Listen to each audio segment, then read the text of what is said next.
তাপগতিবিদ্যার আমরা থার্মোডাইনামিক্সের হচ্ছে ফ্ল্যাশ ক্লাসটা আমরা আলটিমেটলি শুরু করছি। এইটার যে আমরা সিলেবাস বা কন্টেন্টগুলো সাজিয়েছি, এটাতে তোমার এই চ্যাপ্টারের শুরু হবে যেখান থেকে এবং শেষ পর্যন্ত যতগুলো ফর্মুলা রয়েছে সমস্ত ফর্মুলা রানিং লাইভে থেকে তোমাকে মুখস্থ করতে হবে। 2 নাম্বার, এমন কোনো নিয়ম আমাদের ভর্তি পরীক্ষা একাডেমিক আর অ্যাডমিশনে এমন কোনো নিয়মের ম্যাথ আছে যা বইতে আছে কিন্তু এখানে করানো হবে না, এরকম না। প্রত্যেকটা টাইপের একটা করে প্রবলেম দেখানো হবে, কোনো মাল্টি টাইম কোনো প্রবলেম হবে না। আর 3 নম্বরে যে কাজটা সেটা হচ্ছে ইনস্ট্যান্ট এক্সাম রেসপন্স। তোমার এখানে শুনে মনে রাখার ভিত্তিতে তোমাকে এই ক্লাস শেষে তোমাকে রানিং কুইজ দিতে হবে। ফার্স্ট অফ অল, একটা বস্তুর তাপ আর তাপমাত্রা সংক্রান্ত যত ধরনের ফর্মুলা রয়েছে এটা আমরা স্কুল পর্যায় থেকে জেনে আসছি। আমাকে হচ্ছে এটা ছোট হাতের ডিগ্রি সেলসিয়াস থেকে কেলভিনে যাওয়ার জন্য 273 যোগ করতে হয়, এটা ছোট হাতের টি।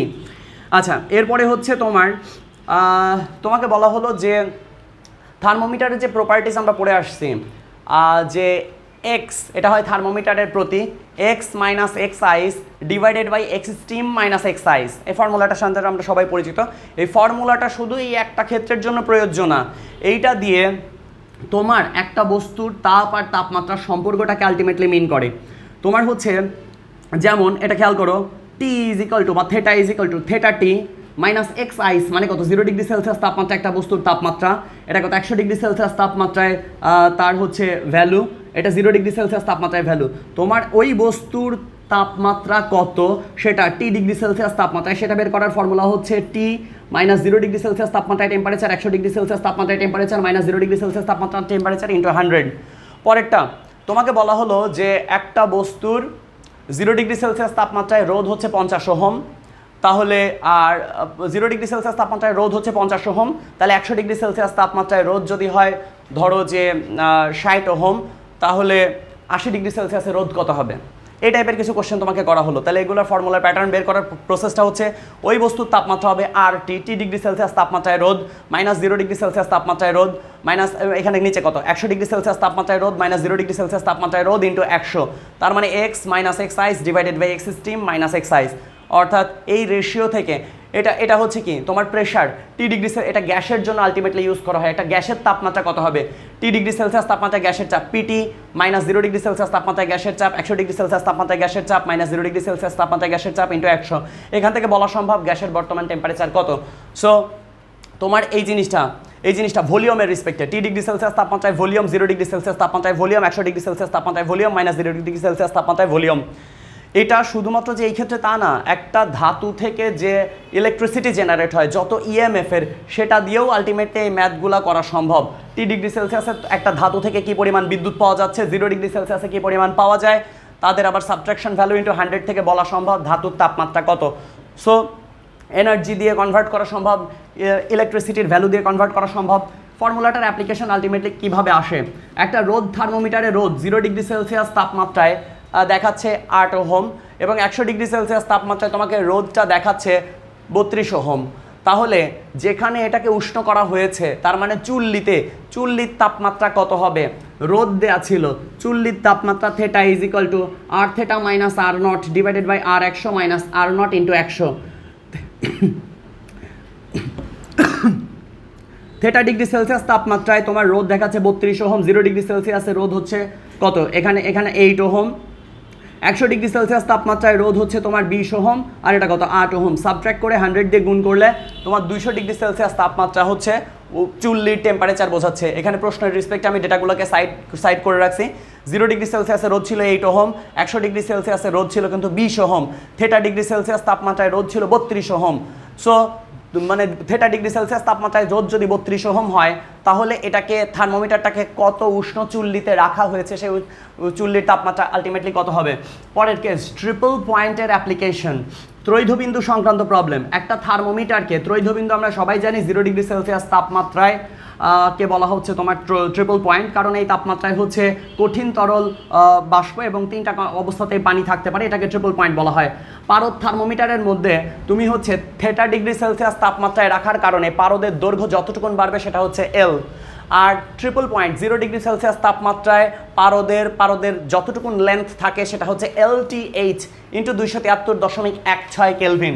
স্থির আয়তন গ্যাস থার্মোমিটারের জন্য সেম কেস, দুইটা পদের রেশিও ইন্টু 273.16, আবারও খেয়াল করো দুইটা পদের রেশিও ইন্টু 273.16, দুইটা পদের রেশিও ইন্টু 273.16। বাট রিলেশনশিপটা কি? দৈর্ঘ্য বৃদ্ধি ডিভাইডেড বাই 0 ডিগ্রি সেলসিয়াস তাপমাত্রায় পারদের দৈর্ঘ্য। এটা তোমার হচ্ছে টি ডিগ্রি সেলসিয়াস তাপমাত্রায় গ্যাসের চাপ, এটা 0 ডিগ্রি সেলসিয়াস তাপমাত্রায় গ্যাসের চাপ, এটা টি ডিগ্রি সেলসিয়াস তাপমাত্রায় গ্যাসের আয়তন, এটা ট্রিপল পয়েন্ট বা 0 ডিগ্রি সেলসিয়াস তাপমাত্রায় গ্যাসের আয়তন, এটা টি ডিগ্রি সেলসিয়াস তাপমাত্রায় তারের রোধ, এটা হচ্ছে ট্রিপল পয়েন্ট অর্থাৎ 0 ডিগ্রি সেলসিয়াস তাপমাত্রায় তারের রোধ। সো থার্মিস্টর এখানকার একটা তাপ শক্তির পরিমাণ, আর এটা ট্রিপল পয়েন্ট বা 0 ডিগ্রি সেলসিয়াস তাপমাত্রায় একটা থার্মোকাপল বলতে দুইটা মেটালের প্লেটকে বোঝায়, একটা হবে উষ্ণ আর একটা হবে শীতল। এই দুইটা বস্তুর প্যারালাল টেম্পারেচার, এটা হচ্ছে টি ডিগ্রি সেলসিয়াস তাপমাত্রায় টেম্পারেচার, এটা হচ্ছে 0 ডিগ্রি সেলসিয়াস তাপমাত্রায় দুইটা মেটাল প্লেটে কি পরিমাণ এনার্জি রয়েছে তাদের রেশিও ইন্টু 273.16। ভর্তি পরীক্ষা ঢাকা বিশ্ববিদ্যালয় বা যে কোনো ভর্তি পরীক্ষায় অ্যাডমিশন টেস্টে কোয়েশ্চেনটা আলটিমেটলি আসে কিভাবে, যেমন প্লাটিনাম তারের ত্রৈধবিন্দু তার মানে 0 ডিগ্রি সেলসিয়াস তাপমাত্রায় 32.64 ওহম দেখাচ্ছে। তাহলে পরিবেশের তাপমাত্রা কত হইলে এটা 16.32 ওহম তোমাকে রিপ্রেজেন্ট করবে। আবারও বলছি, প্লাটিনাম তারের ট্রিপল পয়েন্ট অর্থাৎ 0 ডিগ্রি সেলসিয়াস তাপমাত্রায় যদি 32.64 ওহম দেখায়, পরিবেশের কত তাপমাত্রায় এটা 16.32 ওহম দেখানোর পসিবিলিটিস আছে। তাহলে আমরা কি জানি, রোদ থার্মোমিটারের জন্য টেম্পারেচারটা হবে R divided by RTH into 273.16। রোদ তাহলে দেখো তো কত টি ডিগ্রি সেলসিয়াস তাপমাত্রায় রোদ কত দেখাবে 16.32, তার ট্রিপল পয়েন্টে রোদ কত দেখাচ্ছে 32.64 ইন্টু 273.16। কাটাকাটি করলে বোঝাই যাচ্ছে যে এটা অ্যাপ্রক্সিমেটলি হাফ আসছে, আর 273.16কে 2 দিয়ে ভাগ করলে 136.58 কেলভিন হবে পরিবেশের তাপমাত্রা। পরের কেস, ধাতব পাতের তাপ পরিবহন ক্ষমতা। আমাদেরকে কিছু কমন সেন্সার অ্যাপ্লাই করতে হবে। এটা আলটিমেটলি অনেকগুলো সূত্রের কম্বিনেশন থেকে এসেছে। ধাতব পাতের তাপ পরিবহন ক্ষমতা, আমি যদি এই প্রান্তে বার্নিং চালাই তাহলে এই তাপটা এই পাতগুলোকে ভেদ করে এই পাশে আসার প্রবাবিলিটিসটা কোন কোন বিষয়ের উপর ডিপেন্ড করে একটু ভালো করে খেয়াল করো। এই পাতটা যত পুরু হবে, এই প্রান্ত থেকে তাপ এই প্রান্তে ভেদ করে আসা তত কঠিন হবে। তাহলে কি তাপের স্থানান্তরিত তাপশক্তির পরিমাণটা এই পুরুত্বের ব্যস্তানুপাতিক, কারণ পুরুত্ব যত বেশি হবে তাপ এই প্রান্ত থেকে এই প্রান্তে ভেদ করে বের হওয়া তত কঠিন হবে, তাই যেটা কঠিন হচ্ছে সেটা ব্যস্তানুপাতিক সম্পর্ক। পরের কেস, এই পাতের ক্ষেত্রফল যত বড় হবে তাপ প্রতি ইউনিট, আমি নিচ থেকে যদি বার্নিং চালাই প্রতি ইউনিট ক্ষেত্রফল তত বেশি তাপ নিয়ে অপর পাশে স্থানান্তর করবে, তাই ক্ষেত্রফল যত বড় তত তাপের বেশি স্থানান্তর হবে। আমি যদি সময় যত বেশি দিব তত বেশি হিট ট্রান্সফার করবে, তাহলে প্রবাহিত তাপ সময়েরও সমানুপাতিক, টি এর সমানুপাতিক টাইমের রেসপেক্টে। এখন দেখো এই প্রান্তের তাপমাত্রা ধরো 0 ডিগ্রি সেলসিয়াস আর এই প্রান্তের তাপমাত্রা ধরো 100 ডিগ্রি সেলসিয়াস, তাহলে প্রচুর পরিমাণ তাপের ট্রান্সফার হবে। যদি বলি এই প্রান্তের তাপমাত্রা 30 ডিগ্রি সেলসিয়াস, এই প্রান্তের তাপমাত্রাও 30 ডিগ্রি সেলসিয়াস, তুমি কি বলবা তাপের স্থানান্তর কত? শূন্য, কারণ দুই প্রান্তের তাপমাত্রা সমান হলে তাপের স্থানান্তর সম্ভব না। তার মানে তুমি মেনে নিচ্ছ যে এই পাতের দুইটা প্রান্তের তাপমাত্রা ব্যবধান যত বেশি হবে তত বেশি তাপের স্থানান্তর হবে। সো আমি বলতে পারি স্থানান্তরিত তাপ হবে ডেল্টা থেটা, তাপমাত্রা ব্যবধানের কিন্তু প্রপোর্শনাল, সমানুপাতিক। সো সমানুপাতিকগুলো সব উপরে গেছে আর ব্যস্তানুপাতিকটা নিচে গেছে। সমানুপাতিক চিহ্নগুলো উঠে গিয়ে একটা ধ্রুবক বসছে, সেটা হচ্ছে কে, আর এক একটা ধাতুর জন্য এই ধ্রুবকটা কে এর মানটা হবে এক একটা, এটা প্রশ্নকর্তা তোমাকে দিয়ে দিবে। So Q is equal to K A delta theta T divided by D, Q is equal to K A delta theta T divided by D, Q is equal to K A delta theta T divided by D. So হিটের transfer নিয়ে এই ধরনের metal plate সংক্রান্ত question আসতে পারে। বিভিন্ন তাপমাত্রার স্কেলের মধ্যে রিলেশনশিপ, এটা আমরা সবাই জানি, C/5 is equal to F - 32 divided by 9, K - 273 ভাগ 5, R - 492 ডিভাইডেড বাই 9। সো আবারও বলছি, C ডিভাইডেড বাই এটা কত 5 আসছে, F - এখানে কত 32 divided by 9, K - 273 divided by 5, R - 492 divided by 9। আচ্ছা 5 কার নিচে ছিল? C নিচে 5 ছিল, কেলভিনের নিচে 5 ছিল, 9 ছিল বাকি দুইজনের নিচে।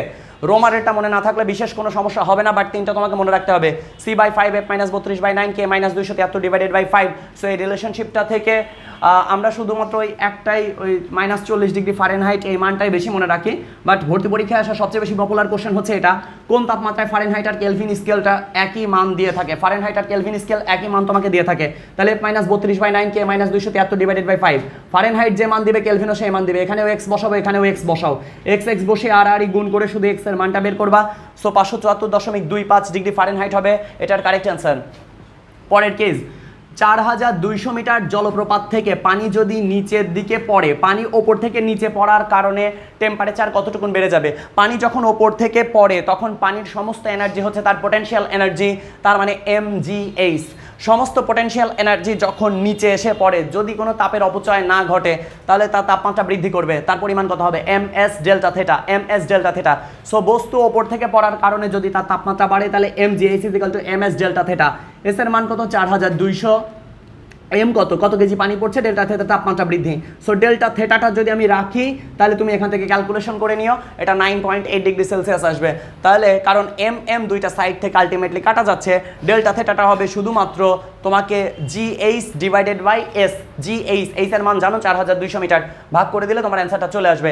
এটার অল্টারনেট আরেকটা যে অ্যাপ্লিকেশন আসে, যে একটা সীসার বুলেট কোথাও বাধাপ্রাপ্ত হয়ে হঠাৎ বুলেটের তাপমাত্রা 100 ডিগ্রি সেলসিয়াস বেড়ে গেছে, সীসার আপেক্ষিক তাপ, ওয়ান থিং ইঞ্জিনিয়ারিং বা যে কোনো একাডেমিক সেকশনের কম্পিটিটিভ এক্সামের জন্য সীসার আপেক্ষিক তাপ তোমাকে মুখস্থ রাখতে হবে। ঢাকা ভার্সিটির ভর্তি পরীক্ষায় সীসার আপেক্ষিক তাপ ভর্তি পরীক্ষায় দেওয়া থাকে না।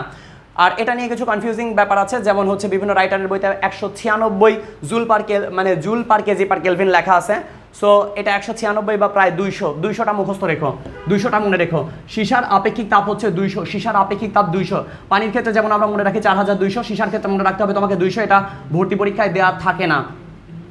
যদি অন্য কোনোভাবে তাপের নষ্ট না হয়, তাহলে বুলেটটার বেগ কত ছিল? একটা সীসার বুলেট কোথাও এসে আঘাত পাওয়ার পরে এই বুলেটের তাপমাত্রা 100 ডিগ্রি সেলসিয়াস বেড়ে গেছে, তোমাকে বলতে হবে বুলেটটা কত বেগে এসেছিল। তাহলে বুলেটের সমস্ত গতিশক্তি টেম্পারেচার জেনারেশনের যদি কাজে ইউজ হয়, তাহলে গতিশক্তি ½ mv² ms ডেল্টা থেটা। এখন দেখো বুলেটের এখানটাতে ভর তো কোনো ফ্যাক্ট হচ্ছে না, কাটা যাচ্ছে, এস এর মান কত? 200, ডেল্টা থেটার মানটা কত হবে? 100, হাফ এম তো কাটাই গেছে। ভি এর মানটা তোমাকে আলটিমেটলি বের করতে হবে, ভি এর মান আসবে 200 মিটার পার সেকেন্ড। এই ম্যাথটা আমি অনেক বড় নিয়মে করতে পারতাম, বাট এটা একটু মুখস্থ করে র্যাপিড প্রসেসে ম্যাথটা তোমাকে সলভ করতে হবে। কেসটা কেমন? 0 ডিগ্রি সেলসিয়াস তাপমাত্রায় 1 কেজি বরফের সাথে যদি 30 ডিগ্রি সেলসিয়াস তাপমাত্রার 5 লিটার পানি যোগ করে দেওয়া হয়, তাহলে মিশ্রণের তাপমাত্রা কত হবে? এটা অলরেডি ভর্তি পরীক্ষায় চলে আসছে। 0 ডিগ্রি সেলসিয়াস তাপমাত্রার 1 কেজি বরফকে যদি 30 ডিগ্রি সেলসিয়াস তাপমাত্রার নর্মাল পানি 5 লিটারের সাথে মিশিয়ে দেওয়া হয়, তাহলে ওই মিশ্রণ পানির টেম্পারেচারটা কত হবে? তাহলে একটু আসো কষ্ট করে মনে মুখস্থ করার চেষ্টা করি। পানির যে ফাইনাল টেম্পারেচার হবে, একটু খেয়াল করো, নিচে কি লিখছি এখানে তাকাও, m2 + m1। আমি একটু ঘুরায় বলি, m2 + m1, ওপরেও দেখো m2 - m1, নিচে m2 + m1, ওপরেও লিখছি m2 - m1, এখানে লিখছি θ2, আর এখানটাতে হচ্ছে তোমার θ1, এখানে θ2, এখানে θ1। এখন একটু খেয়াল করো, আবারও বলছি, m2 - m1, নিচে m2 + m1, এখানে হবে θ2 আর এখানে হবে 80। এই 80 কোথা থেকে আসলো? এটা আলটিমেটলি তোমার বরফ গলে যাবে, বরফ গলনের আপেক্ষিক সুপ্ত তাপের মান সহগ বসাইলে কাটাকাটি যাওয়ার পরে একটা লাইন আসে 80। সো এটা একটা গুণিতক, মাল্টিপ্লায়ার। সো 80টা তোমাকে মুখস্থ রাখতে হবে। 80 কোথা থেকে আসলো? এটা একটা লার্জ ম্যাথ থেকে আসছে, এটা নিয়ে আমি কথা বলতে চাচ্ছি না আপাতত, এটা ইন ডিটেলস আমি আলাদা করে দিব। তাহলে এখন দেখো মিশ্রণের তাপমাত্রা, তাহলে এখানে দেখো m2 হচ্ছে কত কেজি পানি মেশাতে চাচ্ছ? 5 কেজি বা 5 লিটার অ্যাপ্রক্স। সো এটা 5, তার তাপমাত্রা কত হবে? 30 degree Celsius theta, minus 80 into m1 মানে হচ্ছে আইস কত কেজি মেশাচ্ছ? 1 কেজি, এর সহগ কিন্তু হবে 80, এটা সব সময়ের জন্য। আচ্ছা এখন দেখো m2 + m1, পানি 5 কেজি আর আইস ছিল 1 কেজি, মোটে কয় কেজি? 6 কেজি। সো ভাগ করে দিলে 11.66 ডিগ্রি সেলসিয়াস হবে ভর্তি পরীক্ষার এটার MCQ এর সঠিক উত্তর। তাহলে বরফ আর পানি মেশালে মিশ্রণের তাপমাত্রা কত হবে? আরেকবার একটু খেয়াল করো, m2 - m1, নিচে হবে m2 + m1, এখানে হবে θ2 - 80, এখানে হবে 80, এখানে হবে θ2, এখানে হবে -80। ভর্তি পরীক্ষার অন্যতম একটা MCQ হচ্ছে এরকম, যে 1 গ্লাস পানিতে ভাসমান কিছু বরফ রাখা হয়েছে। 1 গ্লাস ধরো পূর্ণ একটা পানি, এর মধ্যে কিছু ভাসমান বরফ এর মধ্যে রেখে দেওয়া হয়েছে, তো পানি কিছু পরিমাণ উপচে পড়ে গেছে। এখন তোমাকে বলা হলো বরফ তো এখনো গলে যায় নাই, বরফ গলার পরে পানির লেভেল কেমন থাকবে? পানির লেভেল কমে যাবে, বেড়ে যাবে, অপরিবর্তিত থাকবে? তোমার মনে হতে পারে বরফ গলে গেলে পানি বেড়ে যাবে, ফলে আরও পানি উপচে পড়বে, এরকম মনে হতে পারে। বাট ওয়ান থিং, বরফকে যখন তুমি গ্লাসের মধ্যে, একটা পানিপূর্ণ গ্লাসের মধ্যে তুমি রাখলে, তখন যে পানিটা পড়ে গেল, এই বরফগুলার যে আয়তন ছিল সমপরিমাণ আয়তনের পানি সে বাইরে ফেলে দিয়েছে। এখন চিন্তা করো, বরফগুলো আলটিমেটলি থাকা অবস্থায় তো আর পানি পড়ছে না, বরফ গলে যাওয়ার পরে সে তা পানিতে কনভার্ট হয়ে বরফেরই তো ফাঁকা জায়গাটা নিজে দখল করে নিচ্ছে। তাই পানি যে পর্যায়ে ছিল ওই পর্যায়েই থাকবে, তাই পানির লেয়ার অপরিবর্তিত থাকবে। ভর্তি পরীক্ষার এটা হচ্ছে অন্যতম সঠিক উত্তর। তাহলে এক গ্লাস পানিতে বরফ যদি ভাসমান থাকে, বরফ গলে গেলে পানির লেভেলের কোনো প্রকার পরিবর্তন হয় না, কারণ বরফ যে পরিমাণ পানি অপসারণ করেছিল, বরফটা গলে যাওয়ার পরে সেই পরিমাণ জায়গায় পানি দিয়ে রিপ্লেস করে যাবে, তাই এই লেয়ারটা কখনো চেঞ্জ হবে না, এটা একটু মনে রেখো। তাপগতিবিদ্যার আমরা অলমোস্ট ফর্মুলাগুলো জানি, 0th law, first law, second law, but আমাদের যে ফার্স্ট ল এটার প্রবক্তাকে, সেটার নামটা আমরা আসলে মানে ডিরেক্টলি বলি না, এই সংক্রান্ত ফার্স্ট আইডিয়া দিয়েছিল হচ্ছে R.H. ফাউলার। এটা একটা বৈজ্ঞানিক নাম, R.H. ফাউলার। আর এখানে যে ধ্রুবকটা ইউজ করা হয়েছিল এটা জুল ইউজ করছিল। সো ফার্স্ট আইডিয়াটা কিন্তু দিয়েছিল R.H. ফাউলার। এখন একটু খেয়াল করো, আমরা যদি একটা সিস্টেমে তাপশক্তি সরবরাহ করি, এর ফার্স্ট অফ অল এর ভেতরকার অভ্যন্তরীণ শক্তি বেড়ে যাবে, আর বাকি অংশটা কি করবে, কাজে রূপান্তরিত হবে। সো যে পরিমাণ হিট দিব তত বেশি কাজ হবে। সো হিট হচ্ছে কাজের proportional. So W is equal two কি হবে, JH। সো এই বিষয়গুলো আমরা আলটিমেটলি জানি যে এটা হচ্ছে তাপগতিবিদ্যার ফার্স্ট ফর্মুলা। তাপগতিবিদ্যার ফার্স্ট ফর্মুলার যতগুলো সূত্র রয়েছে আসল সূত্রগুলো একে একে মুখস্থ করে ফেলি। একটা সিস্টেমে যে পরিমাণ তাপশক্তি সরবরাহ করা হয়, DQ is equal two DU plus DW, DQ is equal two DU plus DW। একটা সিস্টেমে যে পরিমাণ তাপশক্তি সরবরাহ করা হয় তা অভ্যন্তরীণ শক্তি বৃদ্ধি করে আর বাকি অংশ কৃত কাজে কনভার্ট করে। একটা তাপগতিবিদ্যার প্রথম সূত্র মতে যখন তোমাকে কাজ বের করতে বলা হয়, কৃত কাজ হবে চাপ ইন্টু আয়তনের পরিবর্তন, চাপ ইন্টু আয়তনের পরিবর্তন। একটা গ্যাসের ওপর কৃত কাজ হবে চাপ ইন্টু আয়তনের পরিবর্তন। এখান থেকে তোমাকে যদি, যেহেতু আমরা জানি যে DQ is equal two DU plus DW, একটু ভালো করে খেয়াল করো তো, তাহলে DU এর মান কত হবে, নিশ্চয়ই DQ মাইনাস DW। তাহলে DWর পরিবর্তে আবার কি লেখা যায়, P into delta V। So transform ইকুয়েশনটা এরকম হতেই পারে, DQ মাইনাস DW। একটু সময়ের জন্য আমি একে DQই রাখলাম, একটু সময়ের জন্য। তাহলে DQ minus P into delta V বা V2 মাইনাস V1 ট্রান্সফর্ম করা যায়। DQটা আবার কি, এমনটা DQটা অনেক রকমের কিছু মিন করতে পারে। এখন যদি বলা হয় যে পাত্রের মধ্যে কিছু আইস ছিল, তাপ দেওয়ার কারণে আইস থেকে বাষ্প উৎপন্ন হচ্ছে, যার কারণে ঢাকনার সরা উপরে সরে গেছে, এখন কৃত কাজের পরিমাণ বের করো, অথবা ভেতরকার অভ্যন্তরীণ শক্তির পরিবর্তন নির্ণয় করো। তাহলে বরফ গলার জন্য তাপ কত হবে, MLF। এখন MLV, এই ধরনের ট্রান্সফরমেশন, বরফ গলা পানি বা বরফ গলা বাষ্প, এই ট্রান্সফরমেশন কিন্তু এই জায়গায় DQ এর পরিবর্তে অনেক কিছু হইতে পারে। তাই বরফ গলে পানি হচ্ছে না বরফ গলে বাষ্প হচ্ছে, এই বিষয়গুলো তোমাকে খেয়াল রাখতে হবে। সো অভ্যন্তরীণ শক্তির পরিবর্তন এখানে ট্রান্সফর্ম ইকুয়েশন এক্সামের জন্য লাগে। এটা লাগবে না, কারণ এটা ওপরেরই সেম রিপ্লেসমেন্ট। আরও একবার, DQ is equal two DU plus DW, কৃত কাজ হবে চাপ ইন্টু আয়তনের পরিবর্তন, আর এখান থেকে W এর পরিবর্তে P ইন্টু ডেল্টা V লেখা যায়, আর DQ এর পরিবর্তে MLV MLF, এগুলা ট্রান্সফর্ম লিখে এই ইকুয়েশনটা DUটা বের করা পসিবল। সো তাপগতিবিদ্যার আমরা ফার্স্ট ফর্মুলার অ্যাপ্লাইটা আমরা জানলাম। সমষ্ণ প্রক্রিয়ায় যাবতীয় যত কোশ্চেন আমাদেরকে জিজ্ঞাসা করা হয়, সমষ্ণ প্রক্রিয়া মানে হচ্ছে বয়েলের সূত্রের প্রসেস, তার মানে তাপমাত্রা থাকবে স্থির। সো বয়েলের সূত্রের জন্য সূত্র হচ্ছে আমাদের P1 V1। সো সমষ্ণ প্রক্রিয়ার জন্য আমার ফর্মুলা হচ্ছে P1 V1 is equal to P2 V2। সমষ্ণ প্রক্রিয়ার জন্য এটা আর ট্রান্সফর্ম ফর্মুলা বয়েল ও চার্লসের সমন্বয় সূত্র থেকে আমরা করি P1 V1 divided by T1, P2 V2 divided by T2। So সমষ্ণ প্রক্রিয়ার জন্য কাজ বের করার সূত্রটা একটু মুখস্থ করি। কাজ হচ্ছে nRT ln V2 divided by V1। সমষ্ণ প্রক্রিয়াকৃত কাজ হবে nRT ln V2 divided by V1, nRT ln V2 divided by V1। এখন দেখো, সমষ্ণ প্রক্রিয়ায় যদি গ্যাসটা প্রসারিত হয় তাহলে কাজ হবে পজিটিভ, আর সমষ্ণ যদি সংকোচন হয় কাজ কিন্তু হবে নেগেটিভ। আবারও বলছি, সমষ্ণ প্রক্রিয়ায় যদি প্রসারণ হয়, তুমি আমাকে বলতে পারো কাজ তো আসলে কাজের তো শুধু মান হয়, জুল হয়, এটা প্লাস মাইনাস দিয়ে কী করবো। তারপরেও আমাদের ফর্মুলা অনুযায়ী গ্যাসের প্রসারণ হলে কৃত কাজটা হচ্ছে তোমার পজিটিভ, আর এখানটাতে যদি কাজের মান কিন্তু নেগেটিভ হইতে পারে। সমষ্ণ সংকোচন হলে কিন্তু কাজের মানটা হয় আলটিমেটলি সামনে একটা নেগেটিভ আসে। সো এটারও কিন্তু ফর্মুলা ওই আগেরটার মতোই। 1 মোল গ্যাসের জন্য যদি কনসিডার করি তাহলে RT দেন লন V2 ডিভাইডেড বাই V1, অর্থাৎ এই সূত্রটাই সেম।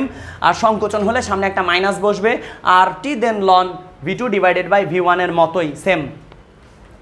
সমস্ত প্রক্রিয়ার ফর্মুলাগুলো জানলাম। রুদ্ধতাপীয় প্রক্রিয়ার জন্য যে ফর্মুলাগুলো আমরা ইউজ করে থাকি, রুদ্ধতাপীয় প্রক্রিয়ার জন্য আমরা ইউজ করি P1 V1 gamma is equal to P2 V2 gamma, P1 V1 gamma is equal to P2 V2 gamma. যদি টেম্পারেচার থাকতো তাহলে T1 V1 এর power gamma minus 1 is equal to T2 V2 এর পাওয়ার গামা মাইনাস 1। আয়তনের পাওয়ার হয়, temperature থাকলে আয়তনের পাওয়ার হবে গামা মাইনাস 1, টেম্পারেচার থাকলে আয়তনের পাওয়ার হবে গামা মাইনাস 1। আরেকটা, আর যদি প্রেশার থাকে, temperature T1 P1 1 minus gamma divided by gamma, T1 P1 1 minus gamma divided by gamma, T2 P2 1 minus gamma divided by gamma. আরও একবার, রুদ্ধতাপীয় প্রক্রিয়ায় P1 V1 এর পাওয়ার গামা, P2 V2 এর power gamma, T1 V1 এর power gamma minus 1, T2 V2 এর power gamma minus 1, T1 P1 এর power 1 minus gamma divided by gamma, T2 P2 এর power 1 minus gamma divided by gamma.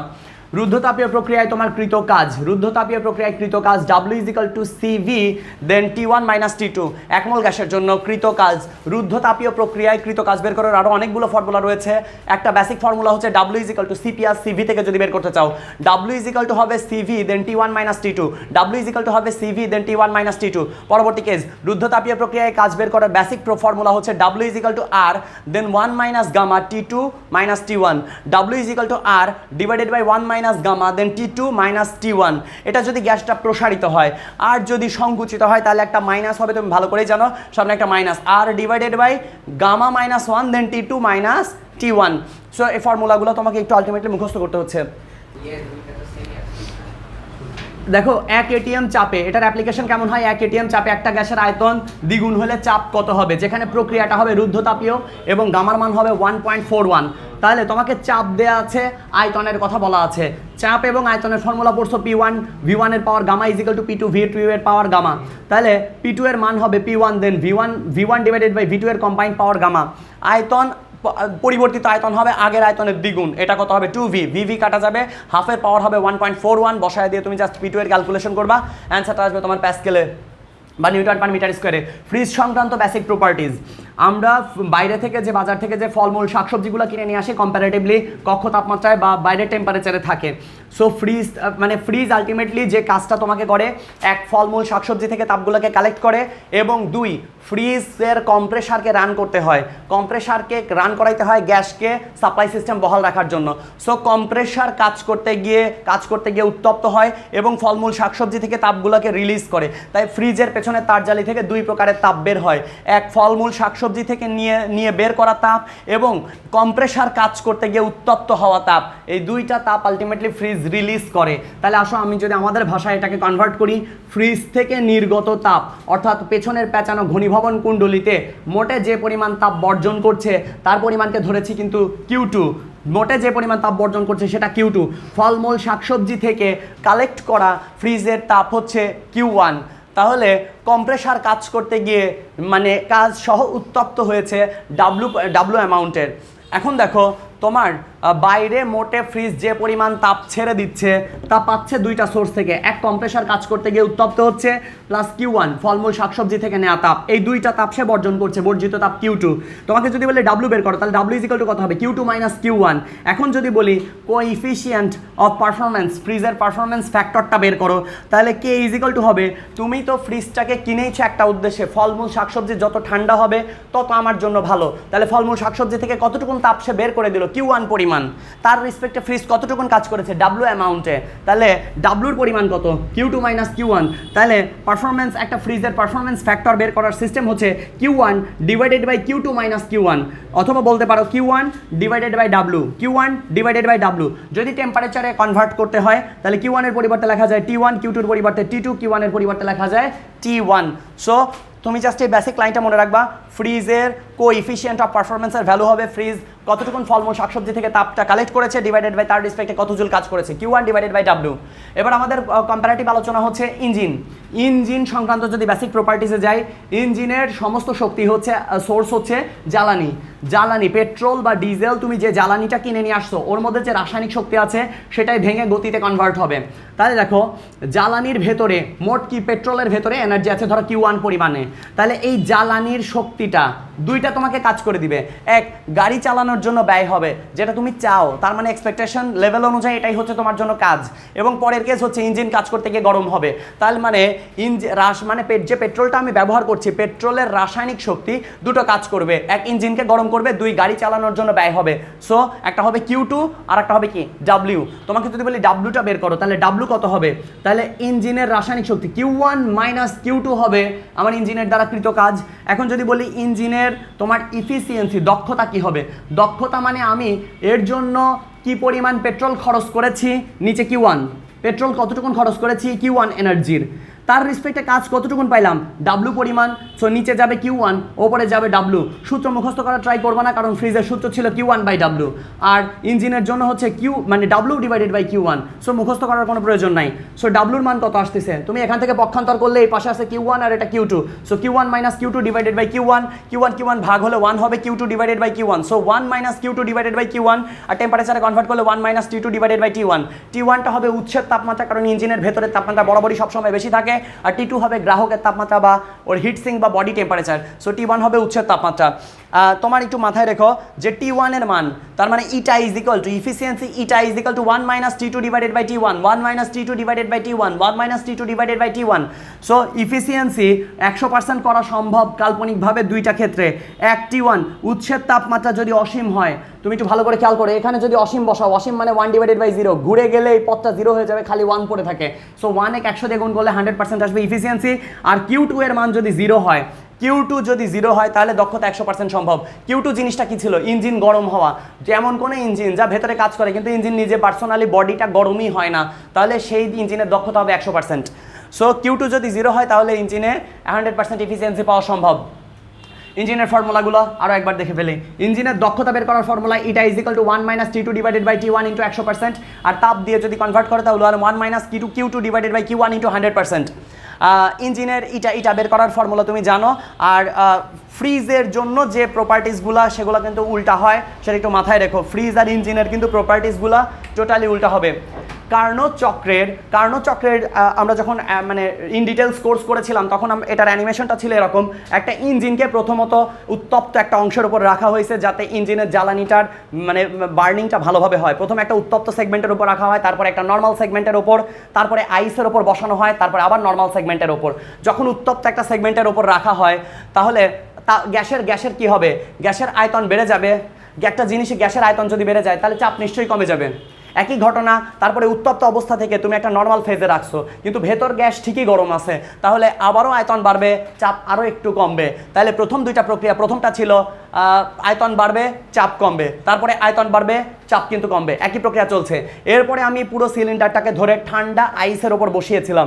আইসের ওপর বসাইলে গ্যাসের আয়তন কমে যাবে, চাপ বেড়ে যাবে। সো 3 নম্বর ধাপ হবে আয়তন কমে যাবে, চাপ বেড়ে যাবে। আইস থেকে সরিয়ে নর্মাল ফেজে রাখলেও গ্যাসের শীতলীকরণ প্রক্রিয়া কন্টিনিউ আছে, তাই আয়তন কমে যাবে, চাপ বেড়ে যাবে। এবার আসো, তার মানে আমরা প্রসেসিংয়ে কোনটাতে কি হয় আমরা জেনে গেছি। প্রথম প্রক্রিয়া ছিল একই তাপমাত্রার, তারপর এটা রুদ্ধতাপীয়, তারপরে সমষ্ণ, তারপরে রুদ্ধতাপীয়, সমষ্ণ, রুদ্ধতাপীয়, সমষ্ণ, রুদ্ধতাপীয়। কার্নো ইঞ্জিনের 4টা চক্রে কোন চক্রে কি ঘটে এটা খুবই গুরুত্বপূর্ণ কোশ্চেন। তাহলে সমষ্ণ, রুদ্ধতাপীয়, সমষ্ণ, রুদ্ধতাপীয়। আয়তন বাড়ছে, চাপ কমছে, আয়তন বাড়ছে, চাপ কমছে, আয়তন কমছে, চাপ বাড়ছে, আয়তন কমছে, চাপ বাড়ছে। সো 4টা ফেজ মনে রাখা ম্যান্ডেটরি। গ্রাফ থেকে কৃত কাজ বের করা খুবই সহজ একটা ফ্যাক্ট, কারণ আমাদের এই তোমাকে যদি বলা হয় যে এসি সেগমেন্টে কি পরিমাণ কাজ সম্পন্ন হয়েছে, অথবা টিচার চাইলে এরকম নাম দিয়ে দিতে পারে, এখানে এ, এখানে বি, এখানে সি, এখানে ডি দিয়ে দিতে পারে। এই সেগমেন্টে বা এই চক্রে কৃত কাজের পরিমাণ কত। কাজ বের করার ফর্মুলা হচ্ছে তোমার এতটুকুনের ক্ষেত্রফল বের করবা, তাই কাজ পেয়ে যাবা। সো কাজ হবে এটা, এখানে একটু খেয়াল করো যে এখানটাতে তোমার কি দেওয়া আছে, এই ওয়াই অক্ষের রিপ্লেস করা আছে চাপ, আর এক্স অক্ষে রিপ্লেস করা আছে কি আয়তন। তার মানে আয়তন দেওয়া আছে লিটারে, 2 লিটার থেকে 6 লিটার আয়তন হয়েছে, এবং তার রিসপেক্টে চাপের যে গ্রাফটা দেওয়া আছে 2 × 10⁵ থেকে চাপের যে চেঞ্জ নিয়ে আসা হয়েছে সেটা 6 × 10⁵ কনভার্ট করা হয়েছে। এটার মানে হচ্ছে আগে যখন চাপ বেশি ছিল আয়তন 6 ছিল, চাপ যখন বাড়ানো হয়েছে তখন আলটিমেটলি গ্রাফটা এখানে নামছে। মানে উল্টা আসলে চিন্তা করা উচিত, আপনার গ্রাফটা লজিক্যাল হোক আর লজিকলেস হোক, তোমাকে ক্ষেত্রফল বের করতে হবে, এটা হচ্ছে মূল কথা। তাহলে ডিরেক্ট হাফ ইন্টু, এখানে দেখো ভূমি কত, ভূমি হচ্ছে 4 আর 2 আর 6 এর ব্যবধান কত আসতেছে 4 ভূমি, আর উচ্চতা এইটা আর এইটা দুইটা উচ্চতা দুইটা যোগ করে 2 দিয়ে ভাগ করে দিবা, তার মানে ভূমি হবে 4 আর উচ্চতা এইটা, তার মানে 2 × 10⁵ যোগ 6 × 10⁵ ডিভাইডেড বাই 2, তার মানে ভূমি হচ্ছে 4 আর এই উচ্চতা দুইটা যোগ করে 2 দিয়ে ভাগ করে দিবা, অ্যান্সার আসবে 1600 জুল। সো এই ধরনের ক্ষেত্রফল বের করা সংক্রান্ত প্রবলেমগুলো আসে। অ্যান্ট্রপি জিনিসটা কি, আমি যদি হাতকে বা যে কোনো একটা অবজেক্টে রাব করি তাহলে আমার মানে হাতের তাপমাত্রা বেড়ে যাবে। যে কোনো একটা বস্তুর 1 ডিগ্রি সেলসিয়াস তাপমাত্রা বাড়াইতে গেলে ওতে যে পরিমাণ তাপ স্থানান্তরিত হয় সেটার নাম অ্যান্ট্রপি। অথবা একটা বস্তু তার 1 ডিগ্রি সেলসিয়াস তাপমাত্রা কমিয়ে প্রকৃতিতে যতটুকুন তাপ ছেড়ে দেয় ততটুকুনের নাম হবে অ্যান্ট্রপি। অ্যান্ট্রপিকে আমাদের পদার্থবিজ্ঞান বইয়ে লেখা হয়েছে বিশৃঙ্খলা, তার মানে এক পর্যায়ে এই তাপগুলো অতিরিক্ত বাতাসে চলে যাওয়ার কারণে আমাদের মানে যে পরিমাণ পানি রয়েছে এগুলো বাষ্পীভূত হবে, এক পর্যায়ে ইঞ্জিন কোনো স্টিম ইঞ্জিন চালানো পসিবল হবে না, এটাকে বলা হয় থার্মাল ডেথ অফ ওয়ার্ল্ড, পৃথিবীর তাপীয় মৃত্যু। এখন দেখো অ্যান্ট্রপি বের করার ফর্মুলা কি, তাপ আর তাপমাত্রার রেশিও হবে entropy dQ divided by T, dQ এর পরিবর্তে যে কোনো কিছু হতে পারে, dQ এর পরিবর্তে হতে পারে ms ডেল্টা থেটা, হতে পারে mlf, হতে পারে mlv, এনিথিং এলস dQ এর পরিবর্তে। আচ্ছা আমাদের অ্যান্ট্রপি বের করার জন্য তাপমাত্রা পরিবর্তন করে যদি আমরা অ্যান্ট্রপি ক্যালকুলেশন করতে চাই তাহলে ds হবে ms ln T2 divided by T1। এই লাস্ট লাইনটা একটু মুখস্থ করো। অ্যান্ট্রপি বের করার ফর্মুলা হবে ms ln T2 divided by T1, ms ln T2 divided by T1। m হচ্ছে মানে বস্তু বা পদার্থের ভর, s হচ্ছে তাপেক্ষিক তাপ ধারণ ক্ষমতা, ln T2 divided by T1। আর অপ্রত্যাগামী প্রক্রিয়ায় অ্যান্ট্রপির পরিবর্তনটা কিন্তু পজিটিভ আসে, 0 থেকে বড় হয়। অপ্রত্যাগামী প্রক্রিয়ায় মোট অ্যান্ট্রপির পরিবর্তন কিন্তু 0 থেকে বড় আসে। আচ্ছা এটা গেল অ্যান্ট্রপি সংক্রান্ত ফর্মুলাগুলো। কিছু বেসিক কনভার্সন বা বেসিক রূপান্তর যেখান থেকে এক কথায় কিছু টিকগুলো এসে থাকে, যেমন সিজিএস পদ্ধতিতে আগে আমরা নর্মাল যেটা জানি সেটা একটু পড়ে নেই। 1 ক্যালোরি সমান আমরা পড়ছিলাম কত, 4.2 জুল। 1 ক্যালোরি সমান 4.2 জুল। আচ্ছা মনে মনে যদি আমি এটা এখানে 1 জুল গুণ করে দিই তাহলে তো কোনো সমস্যা নেই, 4.2 সাথে 1 গুণ করলে একই হয়, মানে 4.2ই হবে। তাহলে 1 জুল মানে আবার কত, 10⁷ আর্গ। তাহলে আমরা একটু মনে রাখি 1 ক্যালোরি মানে হচ্ছে 4.2 × 10⁷ আর্গ। তাহলে এরকম যদি কোশ্চেন আসে 1 আর্গ মানে কত ক্যালোরি, সো এই ধরনের কনভার্সনের এমসিকিউ কিন্তু তোমার পারা উচিত, মুখস্থ রাখার চেষ্টা করো। 1 ক্যালোরি মানে 4.2 জুল যা মুখস্থ করছো ঠিক আছে, কিন্তু 1 জুল মানে যে আবার 10⁷ আর্গ, তাহলে এখান থেকে তাহলে 1 ক্যালোরি মানে 4.2 × 10⁷ আর্গ। কোশ্চেন যদি ঘুরায় আসে 1 আর্গ মানে কত ক্যালোরি, তাহলে এই পুরো সেগমেন্ট নিচে ভাগ হয়ে যাবে। আচ্ছা 1 জুল মানে যদি উল্টা করে আগের কোশ্চেনটাকে আবার উল্টা করে বলতাম যে 1 ক্যালোরি মানে যদি 4.2 জুল হয় তাহলে 1 জুল মানে কত ক্যালোরি, তাহলে একটু ভাগ হয়ে যাবে, 1 জুল মানে হবে 0.24 ক্যালোরি। আচ্ছা আর সিজিএস পদ্ধতিতে সেম ঘটনাটাই, এই মানটাই এখানে রিপ্লেস করা হয়েছে আর পার ক্যালোরি, সেটা নিয়ে লাগবে না। এটা ইউনিক আর একটা ডেটা হচ্ছে ব্রিটিশ পিরিয়ডে যখন পদার্থবিজ্ঞান ফার্স্ট ডেভেলপ করে, ব্রিটিশ পিরিয়ডে তাপের যে একক সেটা আসলে না মানে তাপের পরিমাণ না 1 জুল কিন্তু সেই সময় ছিল না, তখন 778 ফুট পাউন্ড এনার্জি, তাপ এনার্জিকে ধরা হতো 1 ইউনিট। তখন কিন্তু 1 জুল তাপের একক ছিল না, তখন কিন্তু 778 ফুট পাউন্ড এই পরিমাণ তাপশক্তিকে ধরা হতো 1 ইউনিট সেই সমকালে। এরপরে আমাদের আলোচনা হচ্ছে বিভিন্ন থার্মোমিটার তৈরি করা হয় বিভিন্ন পারপাসে। এখন থার্মোমিটারে কোনটাতে কোন তরল ব্যবহার করা হয় সেটা সম্পর্কে জানতে হবে। থার্মোমিটার আর উষ্ণতামিতিক পদার্থ, এখানে তোমাকে স্পেশালি যেটা মনে রাখতে হবে সেটা হচ্ছে বিকিরণ থার্মোমিটার। এখান থেকে সবচেয়ে বেশি কোশ্চেন আসে। বিকিরণ মানে পাইরোমিটার দিয়ে আলটিমেটলি ধরো যে মানে এক সূর্য থেকে যে আলো বিকিরিত হয়ে আসছে, সূর্যের তাপমাত্রা কত এটা বলার জন্য তোমার পাইরোমিটার ইউজ করা হয়ে থাকে। তার মানে কোনো উত্তপ্ত বস্তু, সূর্য, গ্রহ, নক্ষত্র এইসব অবজেক্টগুলার তোমার টেম্পারেচার ক্যালকুলেশনের জন্য পাইরোমিটার ব্যবহার করা হয়। পাইরোমিটার দিয়ে মাপা যায় কত ডিগ্রি সেলসিয়াস তাপমাত্রার ওপরে, প্রায় 6000 ডিগ্রি সেলসিয়াস তাপমাত্রার ওপরে তোমার পাইরোমিটার দিয়ে মাপা হয়। সূর্যের তাপমাত্রা নিশ্চয়ই 6000-এর ওপরে, মানে 10⁷ কেলভিন। সো যেই সব বস্তুর তাপমাত্রা, এটা নিয়ে কিছু মতভেদ আছে, কিছু বইতে লেখা আছে প্রায় 5 থেকে 6000। সো এই রেঞ্জটা একটু মনে রেখো, যেই বস্তুগুলোর তাপমাত্রা 5000-এর ওপরে, প্রায় 6000-এর কাছে, এই সব বস্তুর তাপমাত্রা মাপার জন্য তোমাকে পাইরোমিটার ব্যবহার করতেই হবে। থার্মিস্টোর আমরা এত মনে থাকবে না, নির্দিষ্ট উষ্ণতামিতিক পদার্থ, তরল পারদ থার্মোমিটারে কৈশিক নলে পারদ স্তম্ভ ব্যবহার করা যেতে পারে, অ্যালকোহল দিয়েও কিন্তু থার্মোমিটার বানানো যেতে পারে। সো তোমাকে একটু মনে রাখতে হবে উষ্ণতামিতিক পদার্থ আসলে কোনটা কোনটা পসিবল, পারদ পসিবল, অ্যালকোহলও পসিবল। আচ্ছা, স্থির আয়তন গ্যাস থার্মোমিটারে নিশ্চয়ই উষ্ণতামিতিক পদার্থ গ্যাসের আয়তনের চেয়ে পরিবর্তন দিয়ে তোমাকে মাপতে হবে তাপমাত্রা। স্থির চাপ গ্যাস থার্মোমিটারে গ্যাসের চাপের মানের ওপর ভিত্তি করে টেম্পারেচার ক্যালকুলেশন করা হয়। রোদ থার্মোমিটারে প্লাটিনাম তারেরই শুধু রোদ ব্যবহার করা হয়, অন্য কোনো নর্মাল তার ব্যবহার করা হয় না। রোদ থার্মোমিটারে প্লাটিনাম তারের রোদ ব্যবহার করা হয় কারণ এর রোদ কম্প্যারেটিভলি অনেক কম, মানে পৃথিবীতে আবিষ্কার হওয়া যেসব মৌল আছে তার মধ্যে সবচেয়ে কম রোদ বিশিষ্ট এলিমেন্টগুলোর মধ্যে পড়ে। আচ্ছা, থার্মোকাপল মানে দুইটা মেটাল পাত হবে অথবা কোনো ধাতব টুকরা হবে, একটা তাপমাত্রা বেশি একটা তাপমাত্রা কম, এই ধরনের এদেরকে বলা হয়েছে থার্মোকাপল। এখানে দুইটা পাত ইউজ করা হয় যেটাকে যুগল হিসেবে কাপল হিসেবে ইউজ করা হয়েছে। থার্মিস্টর, এটা ভর্তি পরীক্ষায় আসে। থার্মিস্টরে অর্ধপরিবাহী পদার্থ ব্যবহার করা হয় উষ্ণতামিতিক পদার্থ। আর বিকিরণ পাইরোমিটারে কৃষ্ণাকার পাত বা কোনো সূর্য বা 5000-6000 ডিগ্রি সেলসিয়াস তাপমাত্রার বস্তু টেম্পারেচার মেজার করা হয়। কোনটা ভুলে গেলে চলবে না, এক থার্মিস্টরে ব্যবহার করা হয় অর্ধপরিবাহী পদার্থ, আর পাইরোমিটারে কত তাপমাত্রা উচ্চ তাপমাত্রার বস্তু মেজার করার জন্য ব্যবহার করা হয়। এই দুইটা জিনিস তোমাকে ভুলে গেলে চলছে না। সিপি আর সিভির মধ্যে এই কনভার্সনের এমসিকিউটা খুবই গুরুত্বপূর্ণ। সিপি আর সিভি অ্যাকচুয়ালি জিনিসটা কি, সিভির ডেফিনেশনটা একটু জানি। 1 মোল গ্যাসের তাপমাত্রা 1 কেলভিন বাড়াতে যতটুকুন তাপের প্রয়োজন, একই ডেফিনেশন, এটাতে একটু তাকাও, দুইটাতে খালি শর্ত দুই রকম। 1 মোল গ্যাসের তাপমাত্রা 1 কেলভিন বাড়াতে যতটুকুন তাপের প্রয়োজন, তার মানে সিপি আর সিভির বেসিক ডেফিনেশন সেম, বাট পিতে কি প্রেশার, তাই এটা হবে স্থির চাপে 1 মোল গ্যাসের তাপমাত্রা 1 কেলভিন বাড়াতে যতটুকুন তাপের দরকার সেটাকে বলা হয় সিপি, আর স্থির আয়তনে 1 মোল গ্যাসের তাপমাত্রা 1 কেলভিন বাড়াতে যতটুকুন তাপের প্রয়োজন সেটাকে বলা হয় তোমার সিভি। এটাকে সিপি দিয়ে রিপ্লেস করা হয়, সিভি দিয়ে রিপ্লেস করা হয়। সিপি আর সিভির ইকুয়েশন থেকে যখন ম্যাথ আসে, ইকুয়েশন মনে রাখতে অনেকের কষ্ট হয়। ইকুয়েশন আমি পার্সোনালি যেভাবে মনে রাখি, এন্ট্রপি কি, তাপ ডিভাইডেড বাই তাপমাত্রা। এবার একটু ভালো করে খেয়াল করো, তাপ ডিকিউ ডিভাইডেড বাই তাপমাত্রা কত, ডেল্টা থেটা। এখন যত মোল গ্যাস ব্যবহার করছো সেই মোল সংখ্যাটা খালি ভাগ হবে 1/m। এবার এখানে একটু তাকাও, delta Q divided by delta T, তার মানে entropy. DQ divided by dT, সামনে খালি 1/m হবে, তার মানে মোল সংখ্যা দিয়ে ভাগ হবে। তার মানে সিপি আর সিভি মানে হচ্ছে এন্ট্রপি, কিন্তু মোল সংখ্যা দিয়ে ভাগ হবে। এভাবে মনে রাখলে তোমার জন্য ইকুয়েশন মনে রাখাটা সহজ হবে। DQ divided by M into delta T, একক কী হবে, joule per kelvin per mole, এটাও same, joule per kelvin per mole. CP আর সিভির মধ্যে তোমার এমসিকিউতে সবচেয়ে বেশি ইম্পর্টেন্ট কিছু কোশ্চেন রয়েছে যেটা এই টেবিলের সাথে সম্পৃক্ত হবে। এটা আমাদের অনেকেরই আমরা মনে রাখি যে হিলিয়াম নিয়ন আর্গন, এটা হচ্ছে 1 পরমাণু গ্যাস। 1 পরমাণু গ্যাসের জন্য গামার সিপি আর সিভির এই রেশিওকে বলা হয় গামা। সিপি আর সিভির ভাগফলকে বলা হচ্ছে তোমার গামা। গামার মান কত, 1.67। 1 পরমাণু গ্যাসের জন্য হবে এটা 1.67। হাইড্রোজেন, অক্সিজেন, নাইট্রোজেন, ক্লোরিন, অর্থাৎ এই ধরনের মৌলিক গ্যাসগুলোর জন্য হাইড্রোজেন, অক্সিজেন, নাইট্রোজেন, ক্লোরিন, এই গ্যাসগুলোর জন্য দ্বিপরমাণু, তাহলে 2 ডাবল কত, 4, তাহলে 1.4 গামার মান হবে 1.4, 2, 4।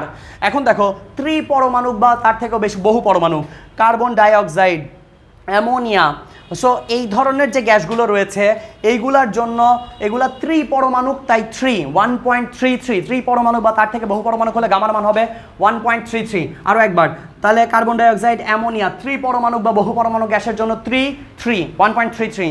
দ্বিপরমাণু অক্সিজেন, নাইট্রোজেন, ক্লোরিন, দ্বিপরমাণু 2 জন্য 4, 1.4 গামার মান। আর 1 পরমাণু গ্যাসের জন্য অর্থাৎ নিষ্ক্রিয় গ্যাসের জন্য গামার মান হবে 1.67।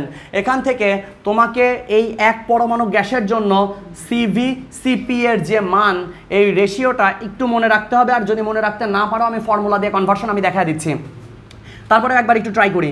হিলিয়াম নিয়ন আর্গনের জন্য সিপি এর মান হবে কত, 5/2R, 5/2R সিপি এর মান হবে। হিলিয়াম নিয়ন আর্গন এগুলার জন্য তুমি একটু ভালো করে খেয়াল করো, তুমি কিন্তু ডিরেক্ট ক্যালকুলেশনে যেতে পারছো না। গামার মান জানলে তুমি ডিরেক্ট ব্যাক ক্যালকুলেশনে যেতে পারছো না সূত্র ছাড়া।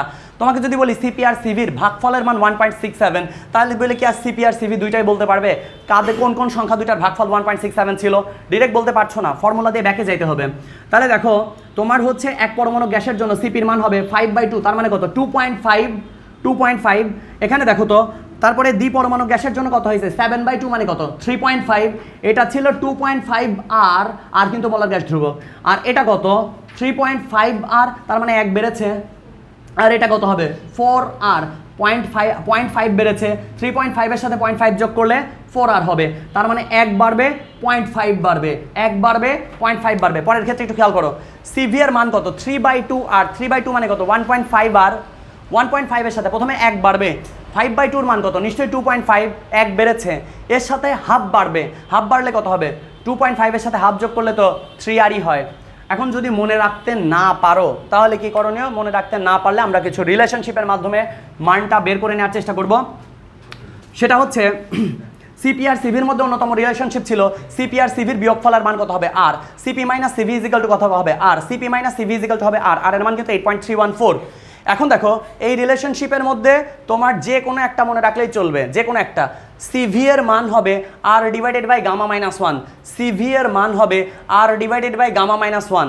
সিভি এর একটা মনে রাখো, সিপি মনে রাখার দরকার নাই, একটা মনে রাখো, সিভি এর মান হবে R divided by gamma minus 1, আর কিছু পড়তে হবে না। সিভি এর মান হবে R divided by gamma minus 1, আর সিপি আর সিভি এর ভাগফল হয় গামা, এটা আমরা সবাই জানি। আর সিপি মাইনাস সিভি এর সাবট্রাকশন ভ্যালু হবে কত আর।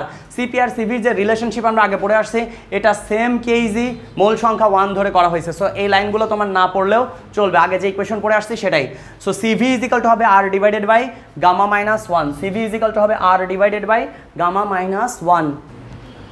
সো এই টেবিলটা তোমাকে অবশ্যই এখান থেকে গামার মান নিয়ে সিভি এর মান আর ডিভাইডেড বাই গামা মাইনাস 1, এখান থেকে কিন্তু সিভি বের করাটা তোমাকে ভালোভাবে জানতে হবে।